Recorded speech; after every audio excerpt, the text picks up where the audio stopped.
Hello students, आज अपन level 3 में यानी कि 11th क्लास में यूनिट फर्स्ट और सेकंड अपन ने पढ़ लिया था। आज अपन यूनिट थर्ड पढ़ेंगे जिसमें मैनिक्योर पेडिक्योर की सेवाएं। ठीक है, उसमें सेशन फर्स्ट पढ़ेंगे नाखून, हाथ और पैर की शारीरिक संरचना कैसी होती है। ठीक है, मैनिक्योर और पेडिक्योर की सेवाएं, इसके बारे में अपन पढ़ते हैं। ब्यूटी पार्लर द्वारा प्रदान की जाने वाली दो सबसे आम सेवाएं मैनिक्योर पेडिक्योर है। एक ब्यूटी थेरेपिस्ट से इन सेवाओं को प्रदान करने में कुशल होने की उम्मीद की जाती है। मैनिक्योर एक उपचार है, इससे नाखून और हाथों की दिखावट सुधारा जाता है ना, ये नरम हो जाते हैं। और पेडिक्योर भी इसी तरह पैरों पर इस पर प्रभाव पड़ता है, जैसे कि इसे हाथ नाखूनों को और इसकी पैरों की दिखावट को सुधारा जाता है। हील क्रैक है तो उसको रिपेयर किया जाता है। ये सब मैनिक्योर और पेडिक्योर क्रमशः हाथ और पैरों की मांसपेशी और त्वचा को आराम देते हैं। इसलिए हाथ और पैरों की शारीरिक रचना के बारे में कुछ मूल बातें समझना महत्वपूर्ण है। इससे अपन को क्या होता है, मैनिक्योर पेडिक्योर करने से कि अपनी मांसपेशियाँ है, उसकी स्किन है, उसको अपन को आराम मिलता है। तो अपन को इसके बारे में जानना जरूरी है कि इसकी शारीरिक रचना कैसी होती है। ठीक है, कि उसको सब क्या क्या जानना चाहिए। संरचनात्मक बनावट, नाखून के कार्य, विशेषताएं, नाखून बढ़ने की प्रक्रिया, नाखून की संरचना में क्या क्या शामिल है, ये सारी चीज़ें जानना बहुत ज़रूरी थी एक ब्यूटिशियन को कि अपन मैनिक्योर कर रहे हैं तो क्या क्या किस किस को इफेक्ट करेगा। जैसे nail root matrix, nail mantle, nail plate, nail wall, nail groove, nail bed, lunula, free किनारे, हाइपोनीशियम और क्यूटिकल। अब त्वचा और उसके कार्यों की संरचनात्मक बनावट, उसके बारे में जानने की जरूरत है। उसमें क्या क्या होता है। स्किन की 3 लेयर होती है, डर्मिस, एपिडर्मिस, हाइपोडर्मिस। ठीक है, उसकी परतों के बारे में। फिर हेयर फॉलिकल, बाल शाफ्ट, वसामय ग्रंथि, एरेक्टर, पिलाइमंस, मांसपेशी, पसीने की ग्रंथियाँ, संवेदी तंत्रिका के सिरे, ये सारी चीज़ों के बारे में जानकारी होना बहुत ज़रूरी है। फिर टांग के निचले हिस्से, पैरों में हड्डियों के नाम की और उसकी स्थिति कि कौन कौन से उसकी हड्डियाँ हैं, कौन कौन सी मांसपेशियाँ हैं। कलाई, हाथों और उंगलियों और अग्रभाग में हड्डियों के नाम और उसकी स्थिति कि क्या क्या उनके नाम है और उसकी स्थिति कहाँ कहाँ है। फिर टांग के निचले हिस्से, पैर, हाथों और बाजू में लसिका वाहिकाएँ, जैसे लिम्फेटिक वेसल की संरचना और उसके कार्य। फिर उसके हाथ, उसकी जो धमनियाँ हैं, उसकी नसों की स्थिति है, उसका स्थान क्या है, नाखून में कौन से विकार है, कौन से रोग है, कौन कौन से उपचार किए जा सकते हैं, है ना। त्वचा का विश्लेषण कैसे करना है, ये सारी चीज़ें अपन इसके बारे में उसको जरूरी जानकारी होनी चाहिए। अब अपन पढ़ेंगे इसमें सेशन नंबर फर्स्ट, जिसमें नाखून, हाथ और पैर की शारीरिक रचना। तो मानव शारीरिक रचना यानी एनाटॉमी मानव और पशु के शरीर की संरचना का अध्ययन है, और ये किस चीज़ से बना है, यानी हड्डी और मांसपेशी और त्वचा सा। मतलब कि एनाटॉमी होती है ना, उसके अंदर क्या क्या जानकारी होती है कि मानव और पशु की जो शरीर की संरचना है उसका अध्ययन एनाटॉमी के अंदर किया जाता है। फिर मानव शरीर में विभिन्न अंग प्रणाली ऑर्गन सिस्टम होते हैं, जैसे परिसंचरण, पाचन, श्वसन, उत्सर्जन, तंत्रिका तंत्र और अंतःस्रावी। किसी भी व्यक्ति के स्वास्थ्य और वेलनेस के लिए इन प्रणालियों का तालमेल होना महत्वपूर्ण है, कि ये सारी चीज़ों के बारे में जानकारी होना जरूरी है। ठीक है, फिर अपन देखेंगे कि शारीरिक रचना के बारे में। श्वसन, शिरापरक, धमनीय, मांसल, पाचन, स्केलेटल, नर्वस, लसिका, अंतःस्रावी, मूल, मूत्रजननांगी और झिल्ली, ये सारे बॉडी सिस्टम हैं। अब अपन सबसे पहले पढ़ेंगे स्केलेटल। स्केलेटल सिस्टम क्या होता है, इसका मुख्य कार्य होता है कि आंतरिक अंगों की शारीरिक सुरक्षा करना। जैसे उदाहरण के लिए रीढ़, कैज, हृदय और फेफड़ों की रक्षा करना। स्कल मस्तिष्क की रक्षा करता है। कशेरुक स्तंभ रीढ़ की रक्षा करता है, और इसी तरह अन्य अंगों की सुरक्षा की जाती है, जो शरीर पर गति और नियंत्रण प्रदान करता है। कौन? ये स्केलेटल सिस्टम होता है ये। फिर स्केलेटल सिस्टम से बना होता है, किसका बना होता है? हड्डियों का। ये मानव स्केलेटन की रूपरेखा बनाती है।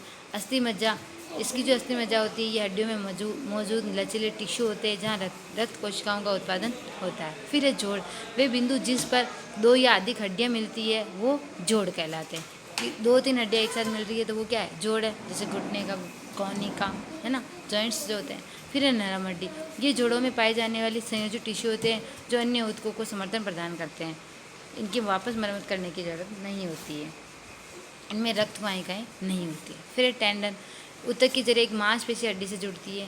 फिर लिगामेंट, ये ऊतक 2 हड्डियों को जोड़ता है। फिर है मसाज, स्केलेटल सिस्टम को इन तरीकों से सहायता देती है। कैसे कैसे? पोस्चर में सुधार करता है, मांसपेशियों की टोन में सुधार करता है। कौन? ये स्केलेटल्स की जो मसाज होती है, इससे क्या होता है ना, पोस्चर में सुधार मिलता है, मांसपेशी की टोन में सुधार आता है, जोड़ों की धड़कन जकड़न और दर्द को कम करता है, मांसपेशियों का लचीलापन बढ़ जाता है, गतियों की सीमा बढ़ती है, सूजन कम करता है, व्यस्तता और थकान में सुधार करता है, मांसपेशियों की ऐंठन की संख्या और तीव्रता में कमी आती है, शरीर के अलाइनमेंट की सुविधा देता है, खनिज प्रतिधारण की सुविधा देता है, कसी हुई मांसपेशियां और टेंडन को आराम देता है। किससे? ये जो स्केलेटल मसाज है, इससे ये सारी चीज़ें अपन को आराम मिलती है। जैसे ये हड्डी दे रखी है,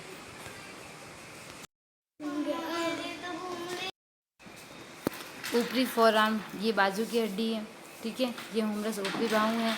फिर है हाथ की हड्डी है, ये अल्ना और रेडियस। फिर है कार्पल, ये कलाई है। फिर है 5 मेटाकार्पल्स हाथ, ये 5 हड्डियाँ हैं इसकी। ये कार्पल कलाई की 8 हड्डियाँ हैं, ठीक है। फिर है ये फीमर, ऊपरी टांग की हड्डी है। फिर है पतेला की टोपी, ये घुटने हैं ये वाली। फिर है टीबिया, टांग के अगले की है। फिबुला, टांग के अगले भाग की हड्डी है, ये फिबुला। ये हड्डी की संरचना बता रखी है। जैसे ये देखा, ये फीमर है, अपर लेग। ये पटेला है, जो घुटने की कैप होती है वो। फिर है ये टीबिया और फिबुला। ये पतली वाली जो है वो फिबुला है, ये मोटी वाली है ये टीबिया है। ये नीचे वाले पैर की हड्डियाँ हैं, ठीक है। फिर ये इसमें दे रखा है, ये इसकी पैर की जैसे कलाई होती है ना, वैसे इसमें टार्सल एंकल होता है, जिसमें ये 7 है। फिर है 5 मेटल, ये पैर की जो मेन होती है ना मेटल सेल्स, ये 5 होती है, ठीक है। फिर ये बॉन्स होते हैं। फिर 14 ये फेलांगेस टॉय बॉन्स, ये 14, ये टॉय के जो बॉन्स होते हैं ना, ये 14 होते हैं, ठीक है। ये 14 छोटी छोटी हड्डियाँ होती है। फिर ये हाथ की है, हाथ में जैसे ये अपन ने दे रखा है, ये है अपर लेग की, ये ऊपरी भाग की, ठीक है। फिर ये रेडियल है ना, और ये यून है, अल्ना है, ये रेडियस है और ये अल्ना है। ये पतली वाली अल्ना है और ये चौड़ी वाली थोड़ी सी रेडियस है, ठीक है। फिर ये 8 कार्पल होती है, ये 8 कार्पल होती है, ये यहाँ पे, ठीक है। और फिर 5 मेटाकार्पल होती है, ये 5 उंगलियों की, ठीक है। और 14 फैलेंजेस होती है, जो 14 टॉप्स होते हैं ना अपने उंगली के अंदर, ठीक है, उसको फैलेंजेस, अंगुली की हड्डी की हड्डियाँ, ठीक है। अब अपन नेक्स्ट पढ़ेंगे, जैसे ये इसमें बता रखा है फैलेंजेस, ठीक है। मेटाकार्पल हड्डियाँ, कार्पल हड्डियाँ, एडी की हड्डी, ये जो मेन पंजे होते हैं ना उसका बता रखा है, ठीक है। ये टार्सल है, फिर ये टार्सल नेविकुलर है, ठीक है। इंटरमीडिएट क्यूनिफॉर्म है, मध्य क्यूनिफॉर्म है, जैसे मीडियल क्यूनिफॉर्म बोलते हैं, ठीक है। ये है बोन्स इन फुट, और ये इधर दे रखा है bones in finger and wrist, ठीक है। अब मांसपेशियाँ तंत्र, शरीर में 650 से अधिक मांसपेशियाँ होती है। कितनी होती है? शरीर में 650 से अधिक मांसपेशियाँ होती है, जो शक्ति, गति, संतुलन, संकुचन, मुद्रा, स्थिरता और मांसपेशियों की टोन प्रदान करने के लिए जिम्मेदार है। मांसपेशियाँ 3 प्रकार की होती है, स्केलेटल, हृदय और चिकनी मांसपेशियाँ, ठीक है। ये जोड़ों की स्थिरता प्रदान करती है, जैसे कि घुटने और कंधे सिकुड़ने के लिए एक साथ काम करती है और मुद्रा प्रदान करती है और गर्मी का उत्पादन करती है। मसाज निम्नलिखित तरीकों से पेशी प्रणाली की सहायता करती है, जैसे संयोजी टिश्यू के मोटे होने में कमी लाती है, मांसपेशी की टोन करने में मदद करती है ना। मांसपेशियों की टिश्यू की चोट या स्थिरीकरण है, उसको कम करती है। कोशिका गतिविधि बढ़ जाती है, मुद्रा और संतुलन बढ़ जाता है, गतियों की सीमा बढ़ती है और गतिशीलता की सुविधा होती है। लसिका सिस्टम में अपशिष्ट हटाने की सुविधा होती है, लचीलापन बढ़ता है, दर्द में कमी होती है। ऑपरेशन के बाद अगर ऑपरेशन के बाद, सर्जरी के बाद स्वास्थ्य लाभ की अवधि अथवा पुनर्वास में मदद मिलती है, आराम प्रदान किया जाता है, चेहरे के अवरोधों को कम किया जाता है। परिसंचरण प्रणाली है उसको पैदा करती है, उसमें उत्तेजना, स्टिमुलेशन पैदा करती है। तंत्रिका तंत्र के संवेदी न्यूरॉन्स उत्तेजित होते हैं। कसरत के दौरान मांसपेशियाँ वार्म अप या हीट डाउन की जाती है, और ये पूरे बॉडी की मांसपेशियाँ बता रखी है, जिसमें deltoid, pectoralis, biceps, rectus, abdominis, finger, flexor, oblique, quadriceps, trapezius, triceps, latissimus, प्रेसी finger, extensor, gluteus maximus, hamstring, कार्सिकन कॉर्लेस, गैस्ट्रोकनेमियस, सोलेस। ये शरीर की सारी मांसपेशियाँ होती है, जो ये सारी बता रखी है, है ना, जिसमें आपने बाइसेप्स और ट्राइसेप्स का नाम तो खूब सुना होगा। ठीक है, फिर है नाखून की संरचना। अब नाखून की संरचना में क्या होता है, जो अपन ने लास्ट क्लास में भी पढ़ा था, है ना, जिसमें होता है इस 6 भागों में बटे हुए होते हैं, है ना, इसमें रूट या जड़, ठीक, nail bed, nail plate, eponychium, cuticle, ठीक है, फिर है पेरियोनिशियम, हाइपोनीशियम। ये प्रत्येक संरचना का एक विशिष्ट कार्य होता है और यदि इसमें बाधा होती है तो इसके कारण स्वरूप नाखून असामान्य रूप से दिखाई देता है। अब नाखून की वृद्धि और संरचना। अब नाखून की वृद्धि मतलब कि अपने जीवन पर नाखून बढ़ते रहते हैं। ऐसा नहीं है कि एज हो गई तो नाखून नहीं बढ़ेंगे, ये हमेशा बढ़ते रहेंगे। मतलब कि 3 मिमी प्रति माह बढ़ जाते हैं, है ना। पैर की उंगली के नाखून की तुलना में तेज़ी से हाथ की उंगली के नाखून बढ़ते हैं, ठीक है। और पैर की उंगली के नाखून प्रति माह लगभग 1 मिमी बढ़ते हैं, तो हाथ की उंगली के 3 मिमी बढ़ते हैं और उसके 1 मिमी बढ़ते हैं। और पूरी तरह से प्रस्थापित होने में 12 से 18 महीने लग जाते हैं। मतलब कि जैसे एक नाखून नेल प्लेट पूरा टूट गया, किसी क्षतिग्रस्त हो गया, फिर अपन ने वो पूरा हटाया तो क्या लगता है उसमें टाइम। हाथ के उसमें तो 4 से 6 महीने में वापस पूरा नेल्स नहीं आ जाता है, लेकिन पैर के अंदर 12 से 18 महीने, मतलब कि 1 से 1.5 साल लग जाता है, ठीक है। ये नाखून के मुक्त किनारे जो अपना एक्स्ट्रा जो नेल्स रखते हैं ना, फ्री एज ऑफ नेल, ठीक है। फिर है बॉडी ऑफ नेल, ये नेल्स जो अपना ये रहता है जिसको अपन कट नहीं करते हैं। फिर पार्श्व नाखून, मोड लूना, ये लास्ट में जो अपने दिखता है नया नया सा आता हुआ कि ये नया नाखून आया है अपना, है ना, वाइट वाइट दिखता है, वो होता है नेल फॉल लूनुला, ठीक है। फिर एपोसियम यानी क्यूटिकल, जो अपने पीछे जो स्किन होती है नेल्स के ऊपर वो होती है क्यूटिकल, ठीक है। अब है नेल की नाखून की संरचना में, जैसे नेल मैट्रिक्स ये बता रखा है, फिर nail root, cuticle, nail plate, distal edge of nail plate, hyponychium nail bed और phalanx ball of finger tip. ये सारी चीज़ें अपन ने पहले लास्ट क्लास में भी पढ़ा था। अब नाखून की जड़, है ना, नेल रूट, जर्मिनल मैट्रिक्स के रूप में भी जाना जाता है। नाखून के पीछे की त्वचा के नीचे स्थित होती है। नाखून के पीछे की जो त्वचा होती है उसके पीछे स्थित होती है, अंगुली में कई मिलीमीटर तक फैला हुआ है। नाखून की जड़ से नाखून और नेल प्लेट को ज़्यादातर मात्रा पैदा होती है। नाखून के इस हिस्से में मेलानोसाइट्स या मेलानिन उत्पादक कोशिकाएं नहीं होती है। जर्मिनल मैट्रिक्स का किनारा एक सफ़ेद अर्धचंद्राकार संरचना होती है जिसे लोनुला भी कहा जाता है, ठीक है। फिर है नाखूनों के नीचे का आधार। अब है नेल ब्लेड। नेल ब्लेड में क्या होता है, इसे क्या कहा जाता है, स्टेराइन मैट्रिक्स भी कहा जाता है। बाहर का फ्री किनारा आपने पढ़ा था, और नाखून की बॉडी नेल प्लेट, नाखून फास्ट नाखून फोल्ड जो पीछे अपन को नया नया सा दिखाई देता है। फिर है लूनुला जो नाखून की जड़ होती है, ठीक है। फिर है पार्श्व नाखून फोल्ड, क्यूटिकल, फिर सम्मिश्र नाखून कॉल, ये नाखून के कुछ हिस्से होते हैं। अब है नाखून की सतह। नेल प्लेट वास्तविक नाखून ही है और पारभासी केराटिन से बनी होती है। नाखून किससे बने होते हैं, पारभासी केराटिन से बने होते हैं।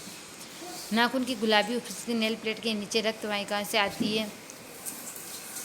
अपन को गुलाबी गुलाबी सा दिखता है तो क्यों होता है, अपने ब्लड की वजह से, रक्त वाहिकाएँ वहाँ होती है ना, इसी वजह से, ठीक है। नाखून के नीचे की सतह में लंबाई के साथ खांचे होते हैं जो नेल बेड को एंकर करने में मदद करता है। फिर एपोनीशियम या क्यूटिकल। क्यूटिकल क्या होता है कि ये अंगुली और नेल प्लेट दोनों के बीच में स्थित होता है, जो दोनों को एक साथ जोड़ता है। ये एक जल रोधी अवरोधक प्रदान करता है। फिर पेरोन्शियस, ये त्वचा जो नेल प्लेट के किनारों को कवर करती है। नेल प्लेट के जो चारों तरफ के हमारे किनारे होते हैं ना, उसको कवर करती है। फिर हाइपोनीशियम, ये क्या होता है, ये नाखून प्लेट और अंगुलियों के बीच का हिस्सा होता है। ये नाखून के मुख्य किनारे और अंगुलियों की त्वचा के बीच का जंक्शन जो जल रोधी अवरोध प्रदान करता है, ठीक है। ये अपन ने क्या पढ़ा था आज, नाखून की संरचना के बारे में, आँख हाथ की संरचना के बारे में, ठीक है। अब है नाखून को कितने भागों में बांटा गया है, 6 भागों में, ठीक है। अंगुलियों की नाखून की तुलना में पैर के नाखून से, अंगुलियों के नाखून पैर की नाखून होते हैं उससे तेज़ी से बढ़ते हैं। अंगुलियों के नाखून की तुलना में पैर के नाखून धीमा बढ़ते हैं। पैर के नाखून तो धीमे बढ़ते हैं क्योंकि उसके तो 6 महीने में आ जाते हैं नाखून, 4 से 6 महीने में, लेकिन इसके नाखून कितने महीने में आते हैं, 12 से 18 महीने में।